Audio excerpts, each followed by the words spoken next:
Welcome to the Savvy Dentist Podcast with Dr. Jesse Green, the show where great dentistry meets great business.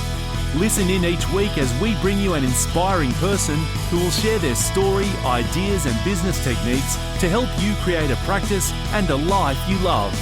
And now introducing your host, Dr. Jesse Green. Hi everyone, welcome back to the show. It's great to have you here for another episode of the Savvy Dentist Podcast. Now, before we get into our interview with our wonderful guest today, I just wanted to make a couple of quick public service announcements.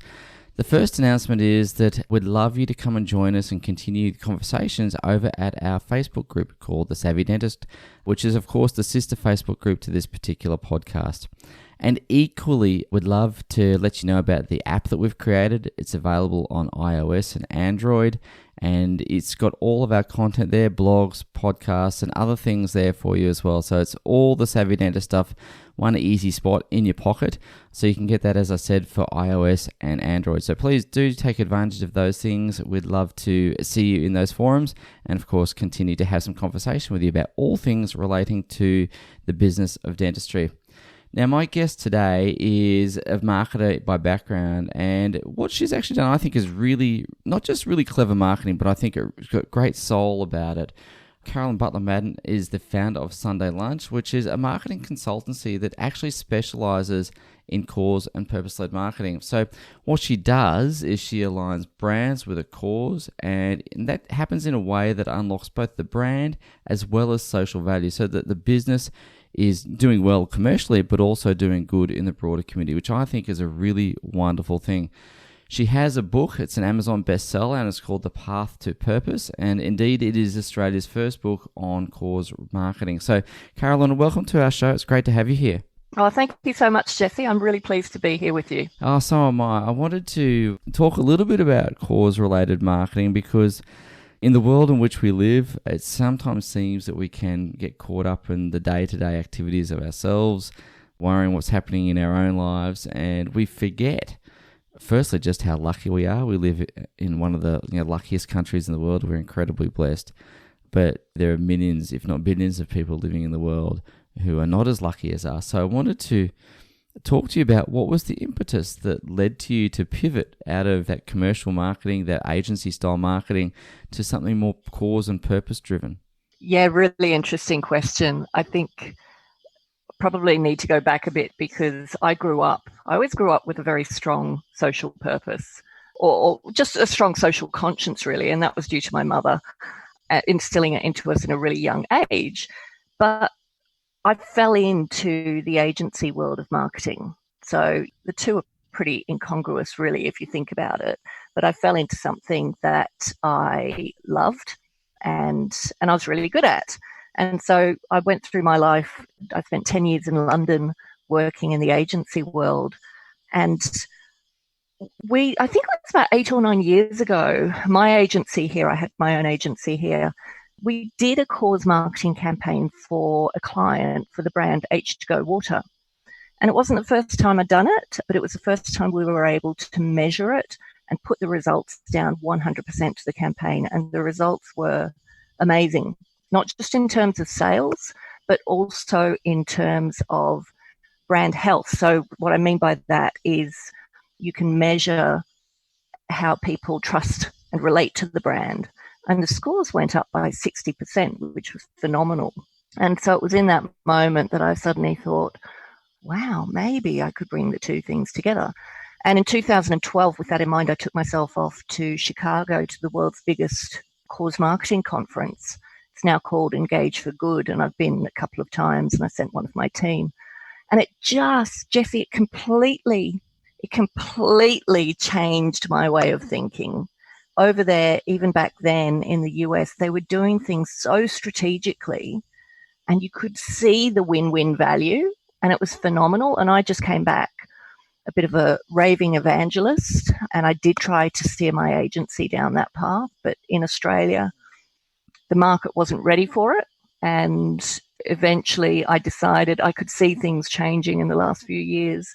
And I decided 18 months ago to make the change and jump in, and walked away from the agency world and realized that the only way I could do this was really to start on my own without having to pay employees' salaries, and B, to be able to not be a competitor to agencies out there, to advertising agencies, but rather be able to collaborate with them and partner with them and help them serve their clients. And so that's what I've done. Firstly, congratulations. I think that's really a wonderful thing to do, which I'll come back to in a second. But I think that fresh start is perhaps starting with a blank canvas, not having to turn and steer a ship that's already in motion. You've got blank canvas from which you can begin. So I also know that it takes a lot of courage to do that as well. And I'm sure there'd have been a few moments of, oh my goodness me, what am I doing? There's no script for this. There's no playbook. How do I make this happen? So kudos to you, my friend. Big leap of faith, big heart and mouth. And I know it's going very well for you. So congratulations. Thank you. But it's also, I think, and it goes to the heart of what I do as well, when you believe in what you're doing and you're really driven by a purpose or mission, which I am, which is to put social purpose on the business agenda here in Australia. Of course, it's hard and you question things, but it just gives you this energy that I've always been energetic in my work and I've always been absolutely committed. But this is another level. Yeah, it really drives me. So that's fantastic. And I wanted to ask you about that because it ties into the fact you mentioned that in 2012, the Australian business landscape wasn't quite ready for the concept or the idea of relating marketing and doing good in a social sense. So are we ready now? Yes. Yeah, without a doubt. What's changed? I've seen a real shift, and it's been driven by the younger generation. You know, people talk a lot about millennials and people, a lot of frustration about millennials and how their expectations might be a bit over the top or whatever. But I've got to say, and I shared that to a degree. I've worked with so many millennials, but I've done a complete 360 because they are driving change that is so needed in our world, I believe. And that's change in culture in work. And it's also change in the way we do business and the way we market ourselves. And I think not just millennials, but people generally have discovered they've got power in their purchasing, in their wallet. They have the power to choose which brands and which businesses to support.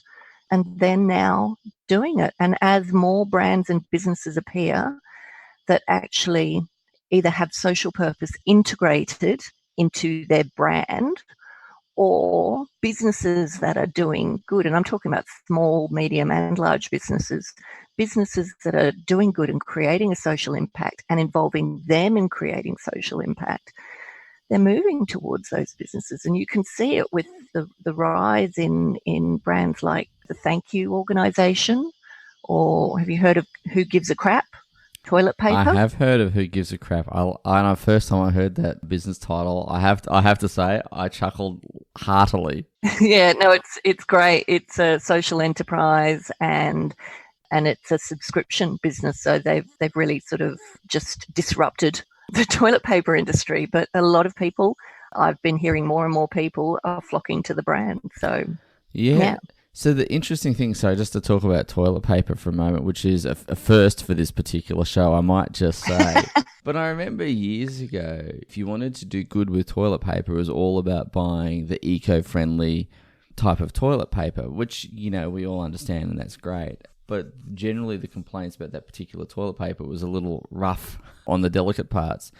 So there is another way that you can do good with your toilet paper, and I think that's a really good way to go because it's a win-win. The consumer wins, the business wins, and of course the cause wins. And I think that's really the essence of your work, isn't it? It's about making sure that the cause, yes, gets a win, but so too does the business, and so too does the consumer. So I wanted to talk about the concept of everyone winning, because if everyone's not winning, no one's winning, right? And so it's not sustainable. Exactly right.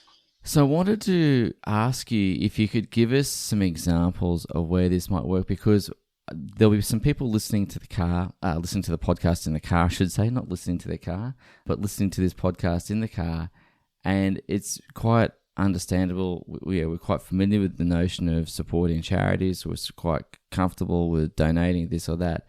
But I think for many people listening to this podcast, this will be a new concept of, wow, my business can actually prosper as a result of this. It's not just me donating money or donating time. It's about creating a commercial outcome as well as a social outcome. And I'm wondering if you could just provide some examples of the work that you do, just so people can get their head around that. Yes, absolutely. So I'll give you an example of All Phones. Actually, no, I'll give you the example of Caltex because I can talk through some of the other benefits through that. So we developed a campaign for Caltex a few years ago, and they actually came to us with their cause partner already decided, and that cause partner was Make-A-Wish. So Caltex wanted to look at how we could support the partnership and fundraise and leverage it to get business outcomes like getting people to come to the Caltex store. And if you think about it, petrol and convenience, it's a really tough category because you probably, Jesse, when you're driving, you probably stop at the same one or two petrol stations, and it's based 100% on convenience, which side of the road it's on, convenience to your home or work or whatever. So we ran the campaign, which was joined the Starm Up Wish Drive. And one key point I want to make in this is a lot of people still think of cause marketing as, okay, I support a cause. How do I tell people about it?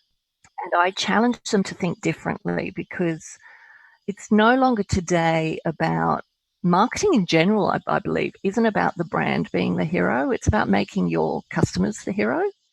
So if you can define a social impact goal and then invite your customers, your employees, and your partners to collaborate with you to achieve it, you're going to achieve so much more in terms of the goal, but you're also going to achieve more engagement with the people you involve in it, because it's people want to feel good about themselves and what they're doing. So it's not just about making the brand the hero. So we turned it into a fundraising campaign.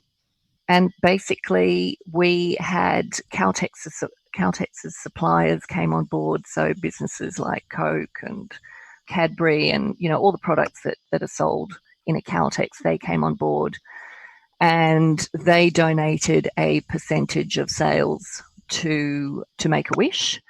But we also did driveway service days and galas. So you could, if you're driving by, you would see balloons out there, sausage sizzles, celebrations happening, and go in and you could get your windows washed, your tyres checked or whatever for a gold coin donation.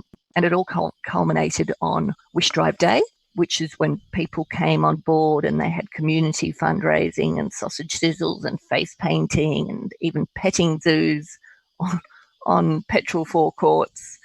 And yeah, that's how Caltex supported it.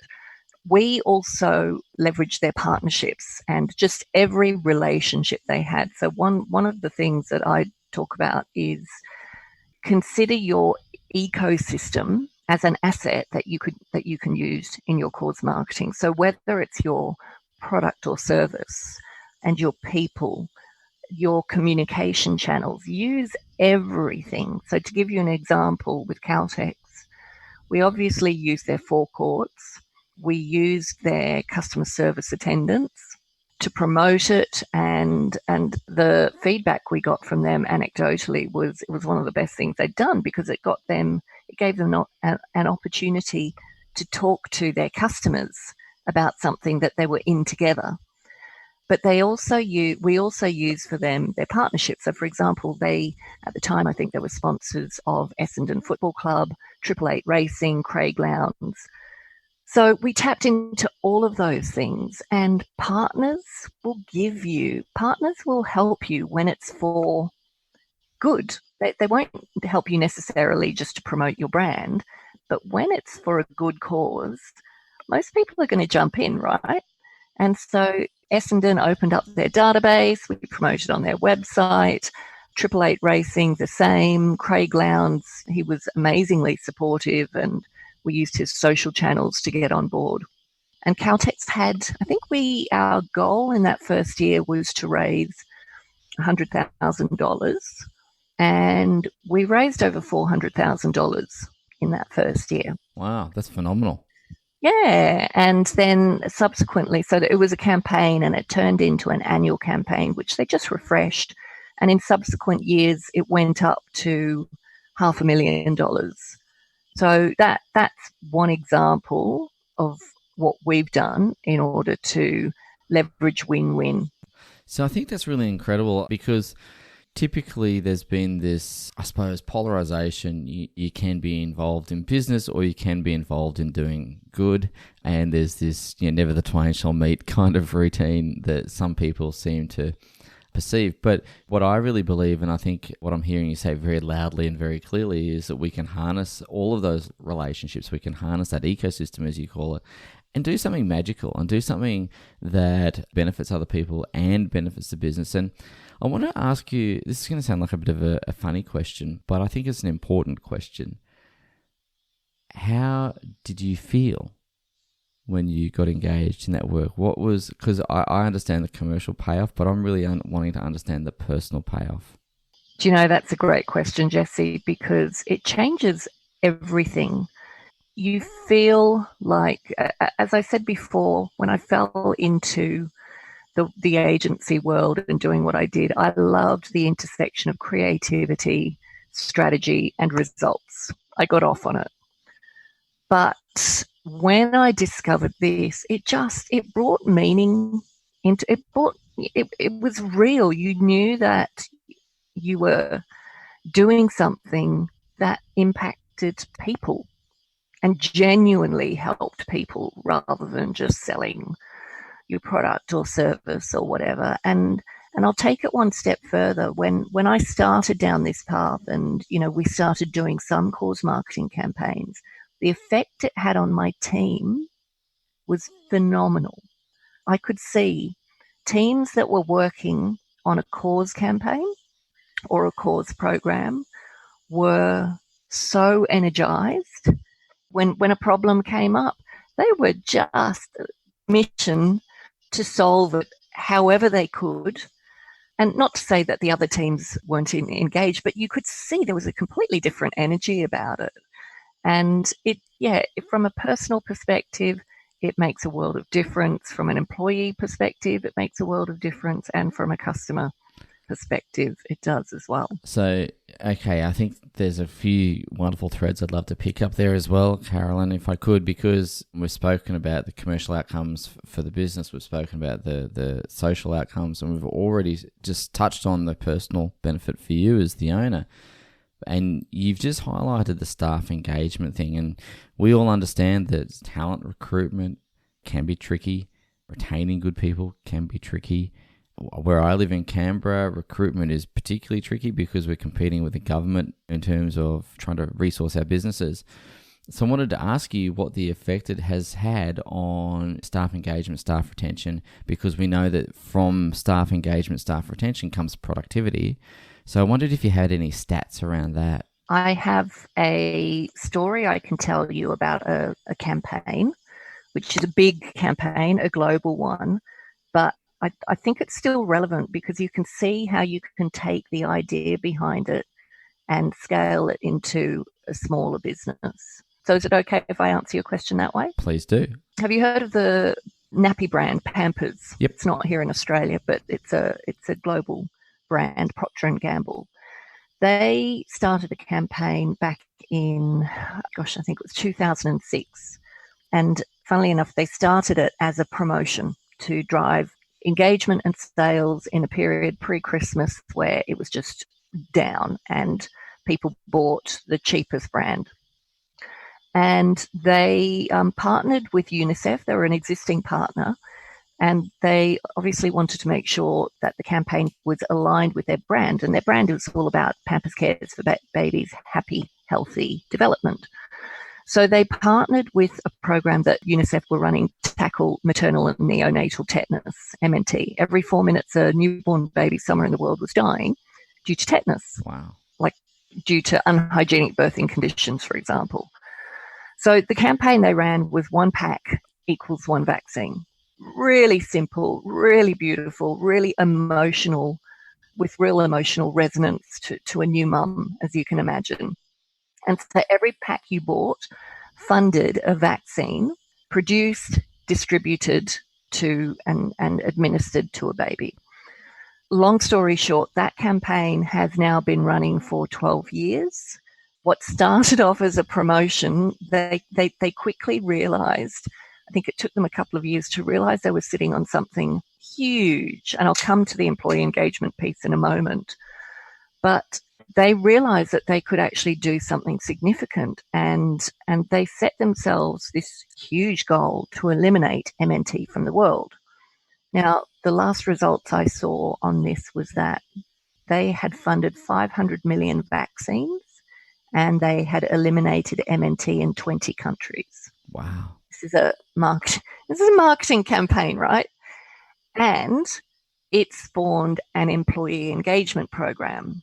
So actually one thing I should say about the campaign is I heard a Procter & Gamble person talking about this at that conference I went to in Chicago, and she was giving a speech about it, and she said this campaign delivered the company's highest sales results and market share results of any Procter & Gamble campaign globally.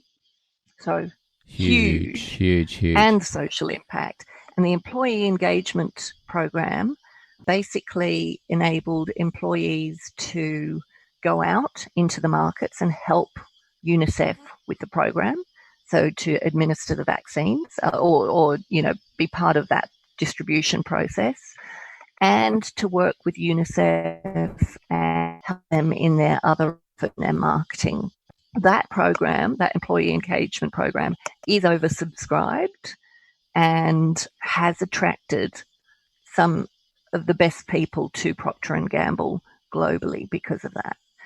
So that gives you an example of how a cause campaign can become a long-term strategy and attract customers and inspire and unify your people around a bigger vision. Look, I think that's incredible, isn't it? What a wonderful example. 1 pack for 1 vaccine to eliminate and eradicate tetanus in newborns, I think is, wow, what an impact that is.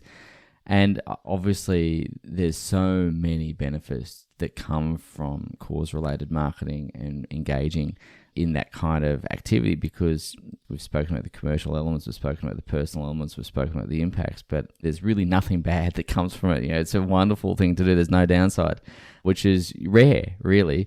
So I love the fact that this is all upside and nothing to be lost in the process. This is a really good thing to be doing. And I guess the extension of that point is there'll be people listening to this podcast saying, wow, this sounds amazing. I want to get involved in something like this. How do I integrate this into my business? What practical steps can I go through to integrate some form of cause into my business? And some of these businesses will be larger, some will be smaller, but if someone was listening to this podcast asking that question, what would be your advice to them? My advice would be, if you can find something that is strategically aligned to your business and your brand, so that just makes sense, so there's some credibility, you can actually go to my website and I've got a video on there, so I can send you the link, but it is a really simple tool that I've developed to help you find what I call your social purpose sweet spot. So it enables businesses to identify what cause or social purpose they can align with in a way that's credible and authentic. And so I can provide some notes to go along with that, to help manage that process. Thank you, Carolyn. That would be wonderful. And ladies and gents, if you are looking for that website, it is sundaylunch.com.au. It's a fantastic website, of course, and there is some really cool stuff there. I've trawled through it from top to bottom. I'm very abreast of what's on that website, and I'd really encourage you to go and check out all the resources there. Some really good articles actually as well, so which I read in preparation for today. Carolyn, you've been incredibly generous with not just your time today, but incredibly generous with the work that you do. And firstly, let me salute you, because I know that the work you're doing is really important on lots of different levels. It's really important from the social impact perspective, but I think it's also really important for businesses to achieve a commercial outcome, but more importantly, to change the way that we view business and the way that we see the world, because I'm very much of the view that business is indeed a force for good. It can be a force for good, and I would love that to become the norm. I'd love that to become really mainstream, and I think the work that you're doing is incredible. I think it's valuable. I think it's much needed, and I really resonate with what you're doing. And so I just want to say from all of us here, a huge thank you, and may your work continue for many, many, many, many, many years. Oh, thank you, Jesse. That means a lot to me. And I think, a parting thought is just there are so many upsides to this, so many from a business perspective, personal fulfillment, customer engagement, brand differentiation, and social impact. Explore it. Find your sweet spot. It'll change so much. Yeah, and not only all of that, it'll change yourself. It'll change the way you view the world. And I think we've got so much to be grateful for in our world. We are incredibly blessed. And isn't it nice to be able to share those blessings with others? So I think it's a good thing. Absolutely. Yeah. Carolyn, I really do appreciate you taking the time out of your day to come and hang with us. Have a tremendously successful 2019. I'm sure you will. I'm looking forward to hearing and seeing what you do throughout the year, and would love to get you back on the show to talk a bit more about some of the things that unfold and unravel throughout 2019. Thank you so much, and all the best for 2019 to you and your listeners too. Thank you. Thank you for listening to the Savvy Dentist podcast with Dr. Jesse Green. For more free tools and resources, join the free Facebook group. Visit drjessegreen.com/Facebook. And for more episodes, visit drjessegreen.com/savvydentist.